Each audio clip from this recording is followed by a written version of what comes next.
اللہ تعالیٰ کے پاس ویلڈ نہیں کیے دو کے درمیان اصلاح کروانا کہ آپ یہ کہہ دیں جا کے خاموشی سے دیکھو جن سے تمہاری لڑائی ہے وہ قریب بیٹھے ہوئے ہیں، مل لو، معافی مانگ لو، قصہ ختم کر لو وغیرہ وغیرہ.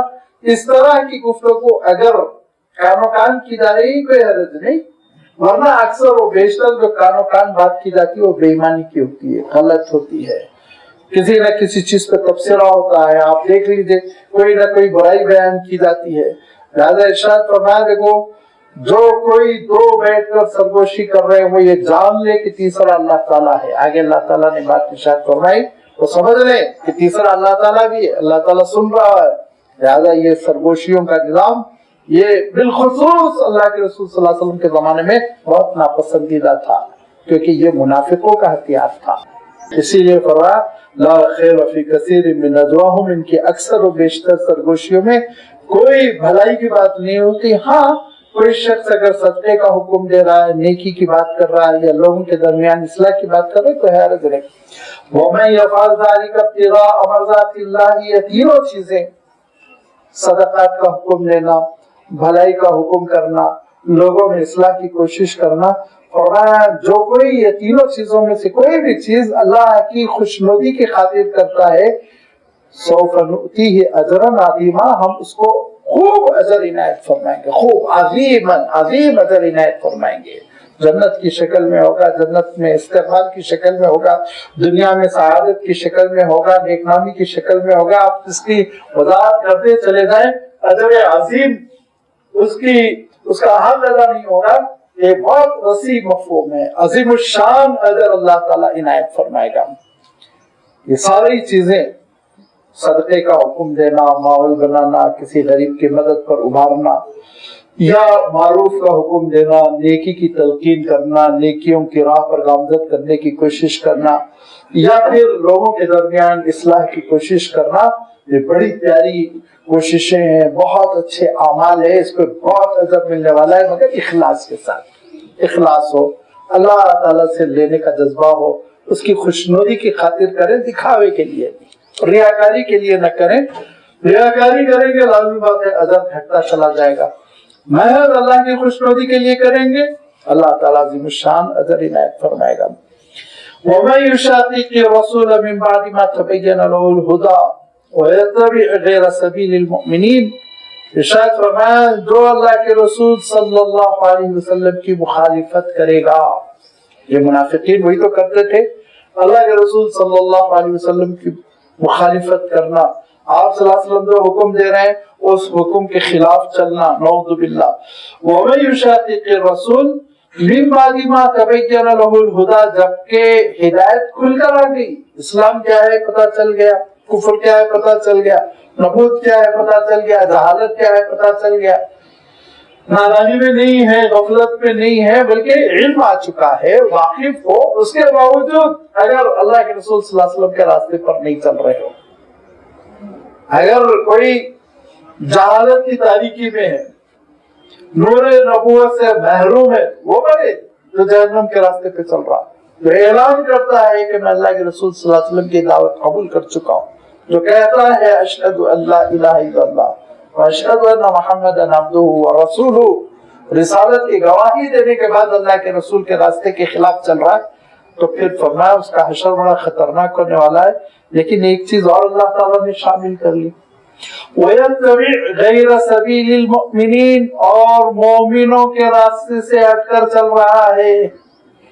مومنوں کا جو راستہ ہے جس پہ سارے مومن چل رہے ہیں، اس سے ہٹ کے آپ اپنا راستہ بنا رہے ہیں.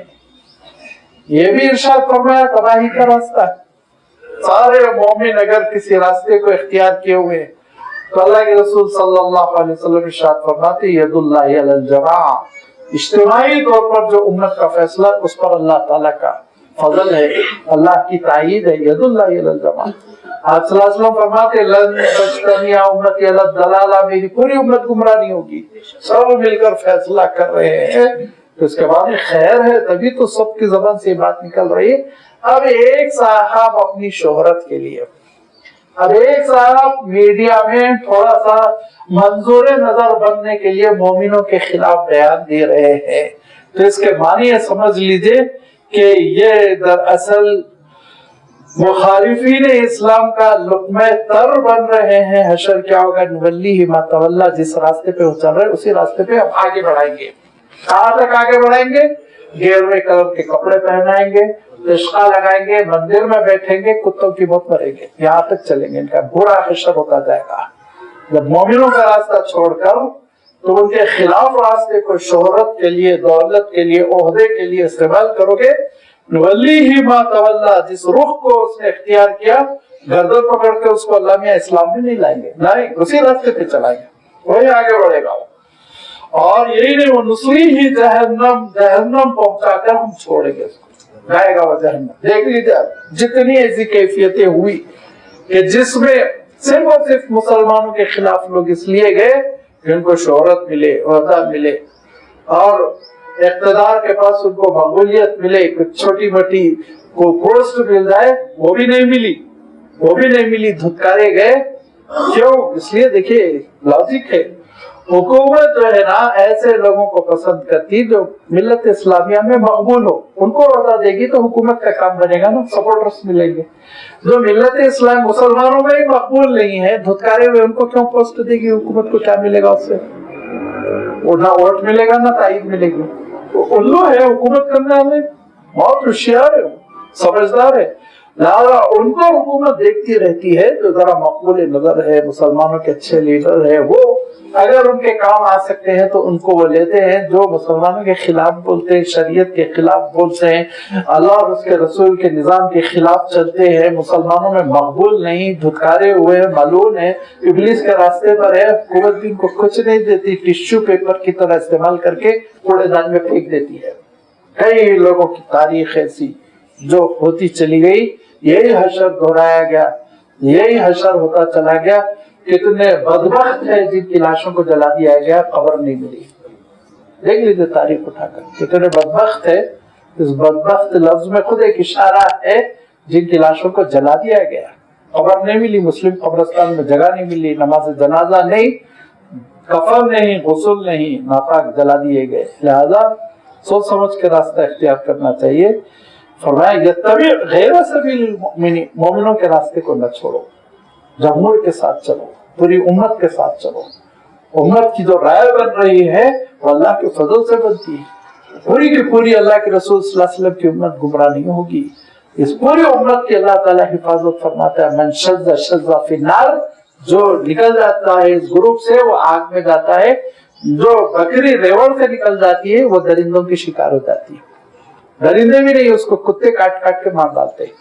لہذا یہ امت اجتماعیت کے ساتھ جب رہتی ہے تو اس امت کی اجتماعیت میں وہ خیر ہوتا ہے، وہ برکت ہوتی ہے کہ ہدایت کے راستے پہ چلتے رہتے ہیں.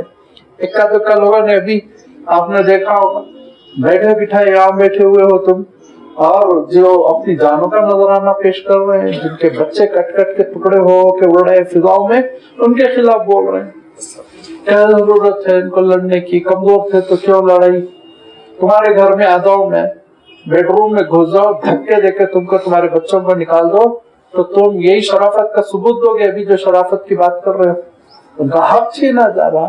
فلسطین ان کا ہے، ملک ان کا ہے، ملک میں بس گئے، اس کے بعد ان کے گھروں پہ بلڈوزر چلا رہے ہو، ان کی کالونیوں کو تباہ کر رہے ہو، ان کے نوجوانوں کو لگاتار گرفتار کر رہے ہو، تو اس کے بعد بھی ہاتھ میں چوڑیاں پہن کے وہ بیٹھے رہے بیچارے. وہ عرب ہے، لازمی بات ہے، ان کا جذبہ ایمان بہت خطرناک ہوتا ہے، بہت شاندار ہوتا ہے، بہت مضبوط ہوتا ہے. جب وہ آ جاتے ہیں، یاد رکھیے، میدان جہاد میں، تو پھر اس گلوب کو ہلا کر چھوڑ دیتے ہیں. وہ یہ سعودی میں کھلا پلا کے ابھی نوجوانوں کو سگریٹوں میں نشے کی چیزیں دے دے کے حکومت مشغول رکھی. کسی دم اگر وہ پلٹیں گے کسی بھی دن، تو یاد رکھیے امریکہ سب کی چھٹی ہو جائے گی. عرب کبھی اپنی جان کی حفاظت کی نہیں سوچتے کہ بچاؤ جان بچاؤ جان بچاؤ. قربانی دینے پہ آتے ہیں، پوری طرح قربانی دیتے ہیں. لہذا اس چیز کو مغرب سمجھتا ہے، امریکہ سمجھتا ہے، یہودی سمجھتے ہیں. لہذا ان کو نشاور چیزوں میں مشغول رکھنے کی کوشش کرتے ہیں. لیکن کب تک؟ انشاءاللہ حقیقت کھل کر سامنے آئے گی. انشاءاللہ یہ جو ساری مصیبتوں کو مسلط کر رکھے ہیں یہ شیطان، یہ ساری مصیبتیں انشاءاللہ جڑ سے اکھاڑ کے پھینک دی جائیں گی. فرمایا کہ دیکھو مومنوں کے راستے سے ہٹ کے نہ چلو، انہی کے راستے پہ چلو. نولیہ ما تولی، ورنہ ہم اسی بے ایمانی کے راستے پہ آگے بڑھائیں گے، کفر کے، ارتداد کے، بے حیائی کے، اسلام کے خلاف راستے پہ آگے بڑھائیں گے. اور ہوگا کیا؟ وَنُصْلِيهِ جہنم، یہاں تک کہ ہم جہنم میں پہنچا دیں گے. وَسَاءَتْ مَصِيرًا، کتنا برا انجام ہے جہنم کا انجام، کتنا برا انجام ہے. یہاں پہ ابو جہل ابو لہب کے ساتھ اچھلیں گے، کودیں گے، تڑپیں گے، مریں گے، لیکن نجات نہیں ملے گی.